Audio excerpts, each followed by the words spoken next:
2022, believe it or not, has plenty of cool things to play if you're a single-player gamer. Here is a big old list of the top 25 single-player games of this year, both new and upcoming. Let's get started off with number 25. Scorn is a game that's been in the works for many years, from a Kickstarter to now some funding from Microsoft. It's finally getting the light of day this year after so long, and it's just a weird, gross sci-fi horror first-person shooter. I don't really know a better way to describe this one, but for me the main appeal is the art direction, the art style, very much inspired by H.R. Giger, famous for the alien designs from the original movies, as well as a ton more. This game seems to lean on the body horror, the mystery and atmosphere and world building that we come to for something like this. And if you're an offbeat horror fan like me, it seems like this is gonna have some good stuff for you. Thankfully, we finally get to check it out October 21st. Next, over at number 24, we have a game called Valkyrie Elysium. In this, you play as the Valkyrie who is tasked with seemingly saving an already doomed world, and it's a good old action RPG. I mean, look at it on screen here. Don't know too much about it, but when it was shown off earlier this year at an event, we couldn't help but be hooked on it simply because it just looks like a little blast of nostalgia. As much as it's very pretty and cool and flashy, there's something about it with the way the combat works, the summoning, the character designs that just seems a little bit old school, and something that might really perfectly scratch that itch. We'll know for sure when we get our hands on this one pretty soon, September 29th. Now, next over at number 23, we have The Quarry. This is from the developers behind the Dark Pictures anthology, and more importantly, the incredible Until Dawn. The Quarry takes very much what they set up with Until Dawn and runs with it. It embraces goofy, schlocky horror, some good tension and dread, and lovable characters that you're also gonna wanna probably see get systematically taken out by the bad guys. This is a game about QuickTime events, dialogue choices, looking for clues, talking to your fellow camp counselors, and just kind of enjoying a tongue-in-cheek horror story that can go in a variety of different ways. It's really cool to see how this one plays out. Trust me, especially with the graphics, it's also just a looker. And like I said, if you played Until Dawn, if you liked any of their previous games, you should absolutely give The Quarry a shot this year. Next, over at number 22, we have Triangle Strategy. This is actually from the producer of Bravely Default and Octopath Traveler. So if you've touched either of those games, you really know what to expect here, but with a huge dash of actual hardcore strategy gameplay. If you like RPGs with a bunch of playable characters, this game has 20 skill systems, party systems, and the art style of something like Octopath Traveler. Triangle Strategy is really just a good combination of a bunch of different things, and if you need something a little bit meatier or something a little deeper on Nintendo Switch, this has got you covered.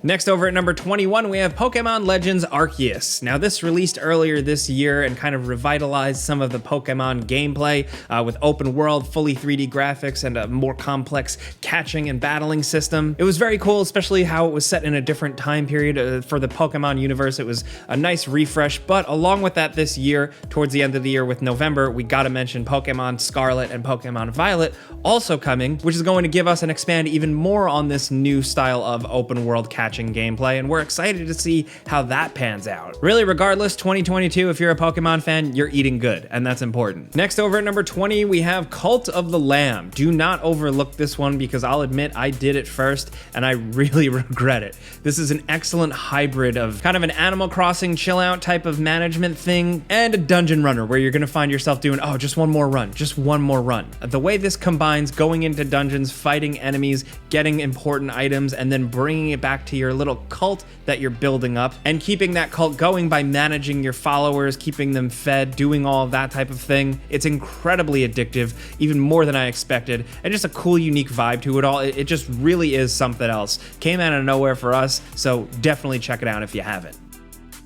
Next, over at number 19, Dying Light 2 and its upcoming expansion DLC, Bloody Ties. The original Dying Light 2 base game is really fun. The open worlds it gives you are a lot of fun to jump around in and kill zombies. And with Bloody Ties, it marks the start of seemingly a bunch of content being added to the game over time to hopefully just flesh out the combat, the enemy types, and the world even more. Next over at number 18, we have SIFU, which released earlier this year, but is probably going to find its way on a bunch of Game of the Year lists. This action brawler is incredibly challenging, but super satisfying to learn and master and complete. It's been updated with a bunch of different modes and options and skins, and it really has just been getting better and better. But even at its core, this is just a tight, challenging, fun brawler with a great move system, really satisfying hits, blocking, parrying, dodging. All of the feedback is perfect. The art style, the vibe is really cool. The way you kind of memorize your runs and just kick ass. It's really just a badass simulator. It's a mix between John Wick and Ip Man in all the right ways. We love it. You might love it, or if you haven't played it yet, check it out. Next over at number 17, we have new Tales from the Borderlands. This is a follow-up to Telltale Games' Tales from the Borderlands game that was very well received. That one really blew people away with its incredible depth of storytelling and world building, and that just made Borderlands better. So now they're doing it again, but this time with a different team internally at Gearbox, the publisher owner of Borderlands, but they've got some of the original people working on it, and so far, the initial reveal seemed promising. It's gonna be hard to top that original run of Tales from the Borderlands, but we'll find out for sure when this one drops October 21st. Next over at number 16, we have High on Life. This is a first-person shooter from Squanch Games, most notably the people behind Rick and Morty, Justin Roiland, that whole creative team, and this is very much a quirky, wacky sci-fi shooter where the guns are aliens and they talk to you, the player, seemingly constantly. Now, this is very much a humor is subjective thing. Everybody has a different type of sense of humor. You're gonna find this stuff either incredibly annoying or absolutely hilarious, but I'm curious to see what they're doing in the gameplay department, because visually, graphics-wise, art direction, it seems pretty quirky and cool. We are going to get our hands on this game at the end of the year, December 13th. Next over at number 15, we have Gotham Knights. We've talked about this one a lot. They've been hyping this one up for years. We're still a little cautiously optimistic because of the combat, but overall what this is a new Bat family adventure where Commissioner Gordon and Batman are both dead, and it's up to the Bat family to work together and clean up the streets of Gotham that are currently riddled with the Court of Owls, Mr. Freeze and his gang, Harley Quinn, and a bunch more. When this game was first revealed, a lot of people thought it was a multiplayer games as a service type thing, but you can still play this game completely single player, which is absolutely excellent for someone like me who just wants to do a Nightwing run or a Red Hood run. We've had a run of some really good Batman games and just really good superhero games, so it's gonna be tough to reach the great heights that we've really hit recently, but we'll know for sure when it releases October 21st. Next over at number 14, the Call of Duty money train continues to roll no matter what with the release this fall of Call of Duty Modern Warfare 2. This is the follow-up to Modern Warfare, the game that released a few years back that kind of rebooted the whole Modern Warfare and Call of Duty thing with a newer engine and fresher visuals and gameplay concepts. And while we don't know too much about it yet, more is probably going to be revealed soon at the time of making this video. We do know that it is going to have a single-player campaign, and if you just like big, dumb, fun action adventures, they're always worth checking out. If it's anything like the previous Modern Warfare campaign, they really go all out on some big cinematic set-piece moments that were really fun to play through. We'll probably hear more about this game soon, but we do know that it's releasing November 10th. Next over at number 13, we have Xenoblade Chronicles 3. This game is absolutely awesome. If you're looking for a great JRPG on Nintendo Switch, look no further. I mean, this series has kind of been hit after hit. Monolith Soft clearly knows how to make a damn good JRPG, and this one has an incredibly strange sci-fi world with a weird spin on things, something to say, and memorable, likable characters that, yes, very much repeat their lines throughout battle, but still, while you are battling, you're getting just a better version of Xenoblade Chronicles gameplay with way more to do, things to manage, and party members to mess around with. The world they built here is great, and if you love JRPGs, you should not miss this one. Next over at number 12, sticking with Nintendo Switch, we have Kirby and the Forgotten Land. This is Kirby's big, bold 3D adventure in a variety of different environments with really fun gameplay concepts utilizing Kirby's very unique skill set and some really cool boss battles. Sometimes you really just need a good old-fashioned video game like this one. Next over at number 11, we have Stray. This is a single-player cat adventure game where you play as a cat lost in a kind of dystopian future robot-run city. There are no humans in sight, and it seems like these robots are really the only thing out there, and you, as this cat, adventure through these lands, picking things up, solving puzzles, running from danger, platforming, and while it is a very simple game to play, there's not too much to it. The atmosphere, the adventure, the mystique of it all, and just the fun of messing around and playing as a cat in a strange sci-fi world is really, really appealing. If this wasn't on your radar for it just being the game where you play as a cat, you should still consider it for the cool sci-fi aesthetics and just a good, solid adventure. Next, over at number 10, we have LEGO Star Wars The Skywalker Saga. This is essentially a love letter to LEGO Star Wars fans. Whether you were a little bit older for the games or you grew up playing them, they were absolutely iconic, and what you have here is a new spin on the LEGO Star Wars gameplay and just new versions of playing through all of these movies. More lightsaber combat, better third-person shooting, more jokes, different jokes, more characters to play as, and open worlds to explore. There's an absolute metric ton of stuff in these games. It's packed to the gills, and you can play it with a friend, or you can play it completely solo. And just for that alone, for cruising through and playing through the movies and seeing another new spin on LEGO Star Wars stuff is pretty much worth the price of admission. If you like this stuff, you're probably gonna dig this one. Next, over at number 9, we have Bayonetta 3. We're finally getting a new Bayonetta game after waiting for so many years. These third-person action games to rival Devil May Cry have always been really great. Bayonetta 2 was completely slept on, and now this full-fledged first Bayonetta game for Nintendo Switch is going to feature another playable character, crazy over-the-top screen-filling summons, and just hopefully more good action combat and over-the-top stylish and hilarious moments. It's been a long wait, so we're really hoping to knock it out of the park with this one. It's releasing October 28th. Now, next over at number 8, we have A Plague Tale Requiem. This is the follow-up to the absolutely incredible A Plague Tale Innocence. And in it, you travel a medieval world ravaged by plague, overrun with diseased rats, and it's just you, Amicia, and her young brother Hugo trying to get by. There's a little bit more to it that I don't want to spoil, but essentially these games are focused around beautiful visuals, tight storytelling, environmental puzzle solving, and the occasional bit of combat that is absolutely effective. This time around, it seems like Amicia is more capable. She's been through a lot in the previous game. She seemingly has more combat abilities and more gadgets. And with a new location and who knows where the story is gonna go, we're very much looking forward to seeing what happens. And it's releasing October 18th.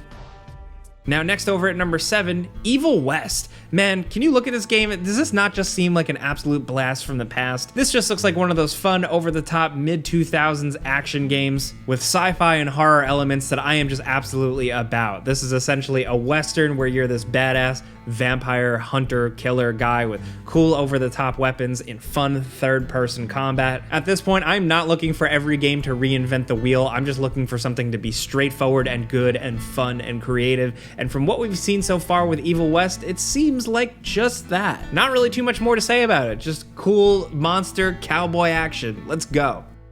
Next over at number 6, GhostWire Tokyo. If you're looking for a single player game that's a little less traditional, this might be up your alley. It's kind of structured a little bit like a Yakuza game where you walk around a small open world city and get strange quests, but you get them from ghosts, and then you go out and you fight other really cool, creepily designed ghosts with Doctor Strange powers. It's definitely not our favorite game of the year, but it gets a lot of points for just being completely different and really unlike anything you've ever played. It's not necessarily super scary. It's a horror game, but it leans more on like the fun, wacky side of horror, and that totally works here. Some of the boss battles are absolutely wild. Next, over at number 5, we have Horizon Forbidden West. This release this year, this was the follow-up to Horizon Zero Dawn, and it takes the story and world building to new heights. This game goes absolutely crazy from a storytelling standpoint, but along with that, you're just getting a ton more gadgets to work with, more creatures to hunt, a bigger open world with more in-depth side quests, more crafting, more hidden discoveries, even better visuals. Horizon Forbidden West is like the true definition of like a bigger, badder sequel. It's a great one to flex your PS5 if that's what you're looking to do. And like I said, Aloy's journey certainly goes places. Really, more than anything, we're just excited to see where things will go next.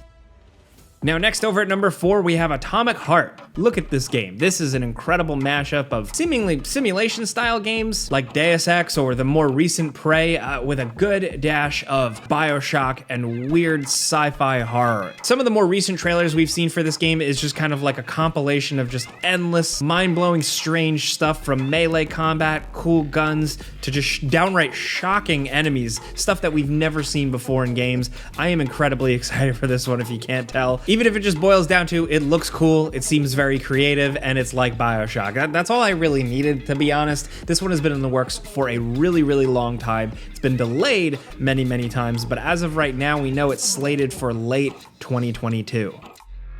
Now, next at number 3, we have Callisto Protocol. This is another good old-fashioned video game from a lot of the people behind the original Dead Space, and they have admitted this is very much a spiritual successor of that. What you get here is third-person survival horror, tight corridor, stressful action, and you can see it here with some brutal melee, cool weapons, and tons of awesome zombie and creature gore. I've said it before, but Callisto Protocol just looks like exactly what the doctor ordered if you just like third-person survival horror action adventure games. It's been a minute since we got like a really good solid AAA one, and we're hoping Callisto Protocol delivers because it is gonna squeak by this year. It's releasing December 2nd, 2022.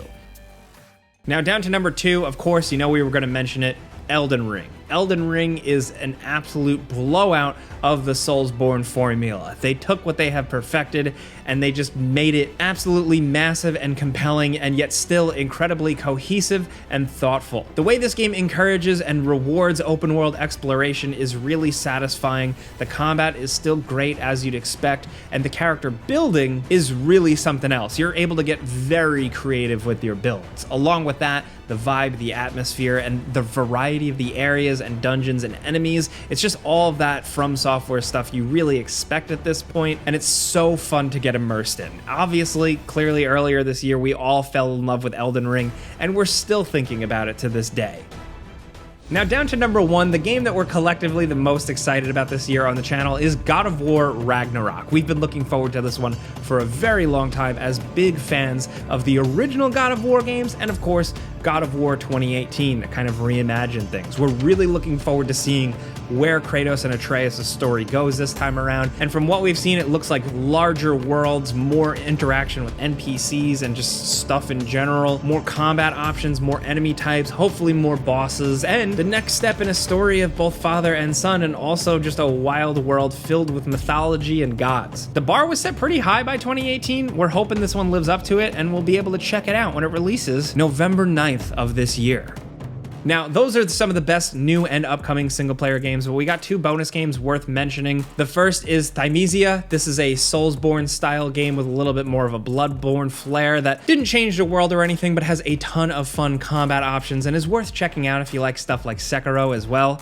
Also, Rollerdrome. It's like Tony Hawk's Pro Skater meets Jet Set Radio meets Max Payne in an arena shooter, and it's one of the best solo experiences you could have with an indie game right now. Now, like we said, there are so many other games that we couldn't fit on this list today, but these are some of our picks, some of the best single player things. So let us know yours down in the comments, because you're gonna have your own choices, so we wanna hear. If you got your own top 5, hit us up. If you enjoyed this video and maybe learned about a new game or just like talking games with us, clicking the like button's all you gotta do. It really helps us out. And if you're new, consider subscribing, maybe hitting that notification bell, because we put out videos every single day. But as always, thanks for watching, and we'll see you guys next time.